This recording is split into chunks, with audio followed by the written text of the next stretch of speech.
Oh, you're racist.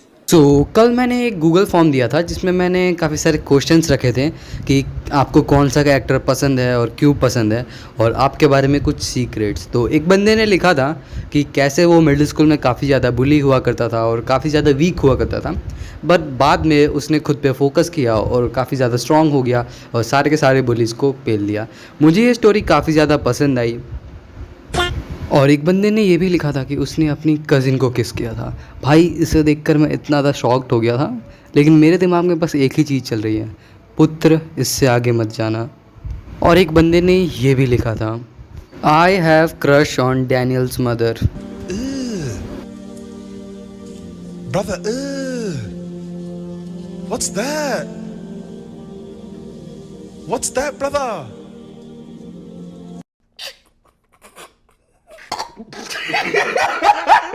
एक दिन में 5 बार हिलाने का रिकॉर्ड है। मुट्ठल ऑफ द ईयर का अवार्ड भाई इसी को दिया जाएगा।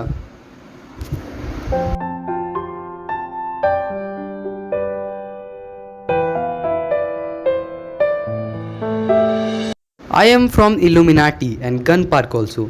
तो भाई मैंने इस बंदे को देखा, बस सारे के सारे लोग इसको पहचानो, इसको ढूंढने की कोशिश करो कि ये बंदा है कौन। और हाँ, इसे ढूंढ कर गवर्नमेंट या फिर सरकार या फिर बीजेपी या कांग्रेस किसी के पास भी जाओ और भाई इसकी रिपोर्ट लिखाओ कि भाई ये खतरा है दुनिया के लिए। I have a crush on my classmate and no one knows. भाई प्रपोजर, अगर तुम्हें कुछ हेल्प चाहिए तो तुम बात कर सकते हो मेरे से, मैं तुम्हें कुछ टिप्स दे सकता हूँ। और हाँ, इस वीडियो को पूरा देखना तो ही बेटर रहेगा, क्योंकि मैंने वीडियो के बीच में कहीं पर एक बहुत ही अच्छा रिवॉर्ड रखा है जो कि आपको बहुत ही ज़्यादा अच्छा लगेगा। एंड हाँ, इट्स मनी। तो मोस्ट फेवरेट कैरेक्टर मैंने देखा था, और क्यों? तो मोस्ट फेवरेट कैरेक्टर भाई सेकंड बॉडी यूआई डैनियल थी, क्योंकि वो आता है, पीटता है और पीट कर चला जाता है। वाह, अच्छा रीज़न था। बट एक लेजेंडरी बंदे ने लिखा था फैट डैनियल। भाई मुझे बहुत ही ज़्यादा अच्छा लगा कि फैट डैनियल भी कोई लिख सकता है, और उसने लिखा था कि उसे फैट डैनियल पसंद है क्योंकि उसका जो कैरेक्टर का डेवलपमेंट हुआ और वो काफ़ी ज़्यादा बाद में स्ट्रांग बन गया। और एक बंदे ने एलाई जेंग लिखा था क्योंकि वो एलाई जेंग से रिलेट कर पाता। भाई तेरी भी फैमिली नहीं है क्या?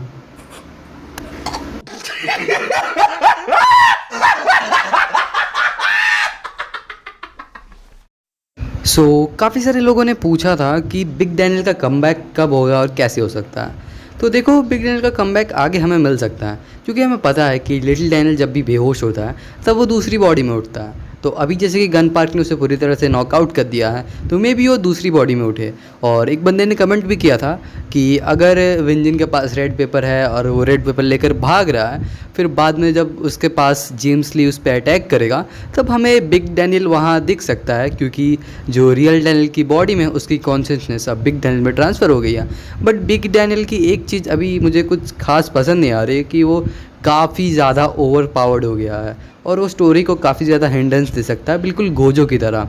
और एक ही बंदा उसे हरा सकता है बिग डैनियल को, वो है खुद पीटीजे। एक बंदे ने कमेंट किया था कि जो ताइसुमा है वो काफ़ी इजीली बिग डैनियल की बोन्स को तोड़ पा रहा था और जेम्स ली की बोन्स को नहीं तोड़ पा रहा था।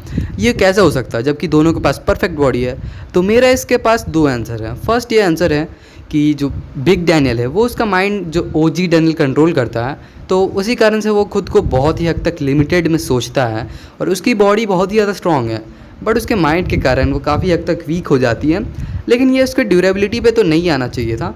तो इसका जो सेकंड रीज़न है वो हो सकता है कि पीटीजे ने यहाँ एक मिस्टेक कर दिया, क्योंकि वो ताइसुमा को बहुत ही ज़्यादा स्ट्रॉन्ग दिखाना चाहता था और जेम्स ली को उससे भी ज़्यादा स्ट्रॉन्ग। कुछ बंदों ने ये भी कमेंट किया था कि जेम्स ली अगर चार्ल्स चॉय की बॉडी है तो आगे क्या क्या हो सकता है। तो मैं बता देना चाहता हूँ कि भाई बहुत जगह हिंट दिया गया है कि जेम्स ली ही चार्ल्स चॉय हैं, और ये छोटे छोटे हिंट्स के साथ हमें काफ़ी ज़्यादा शक होता है। और काफ़ी सारे यूट्यूबर्स ने कहा भी है कि James Lee is the second body of Charles Choi जिसका कॉन्शियसनेस खुद का है।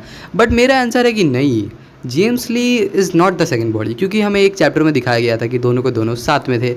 ये रही, मैंने आपके स्क्रीन पे इमेज दिखा सकता हूँ। तो दोनों कैरेक्टर एक साथ थे। ये मत बोलना कि भाई एक की आंखें बंद है, ये बिल्कुल सेंस ही नहीं बनता।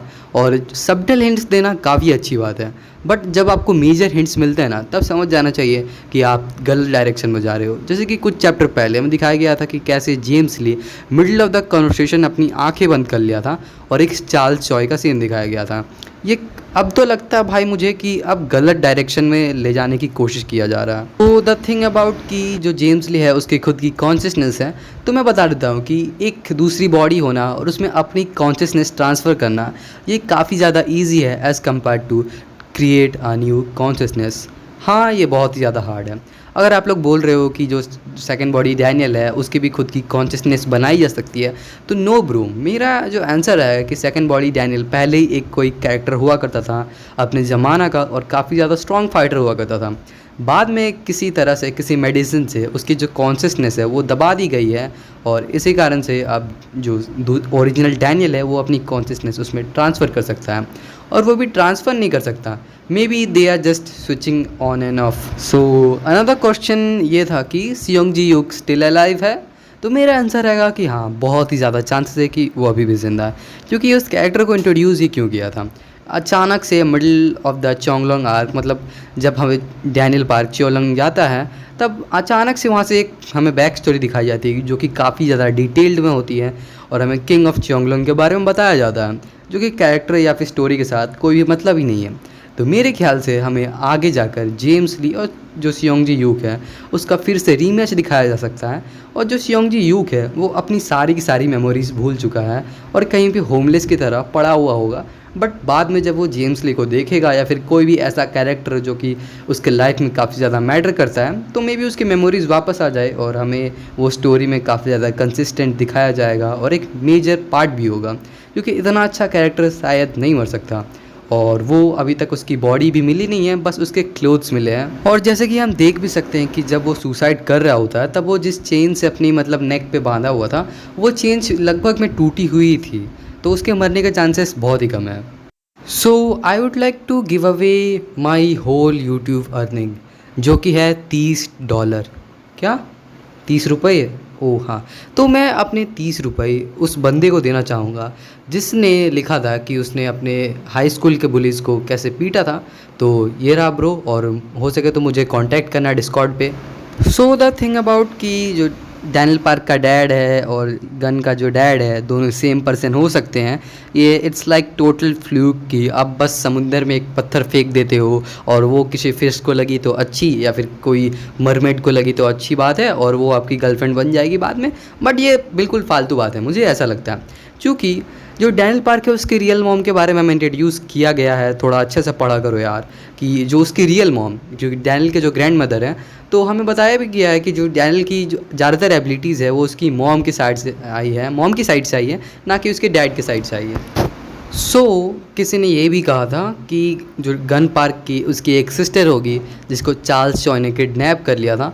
बट देखो भाई, ऐसा होने के चांसेस बहुत ही कम है, क्योंकि हमें बताया गया था कि जब गन पार्क जुवेनाइल जेल चला जाता है तब वो उससे मिलता है चार्ल्स चॉय से, और चार्ल्स चॉय वहाँ एक मेरे ख्याल से जैनिटर होता है या फिर कुछ पोछा मारने वाला समथिंग होता है। तो मुझे नहीं लगता कि वहाँ पे वो गन पार्क की सिस्टर को कैसे भी करके किडनैप कर सकता है। एक तो गन पार्क यामाज़ाकी क्लैन से बिलोंग करता है, तो उसके सिस्टर को बहुत ही अच्छे तरीके से प्रोटेक्ट किया जाएगा। और 3 या 4 साल पहले जब मतलब चार्ल्स चॉय के पास कुछ पैसा कुछ पावर्स नहीं थे, तब वो काफ़ी ज़्यादा वीक हुआ करता था, सोसाइटी में काफ़ी लो क्लास था, तो उसकी औकात भी नहीं है कि वो कभी एक यामाज़ाकी क्लैन की लड़की को देख पाए, तो उसे किडनैप करना तो दूर की बात है।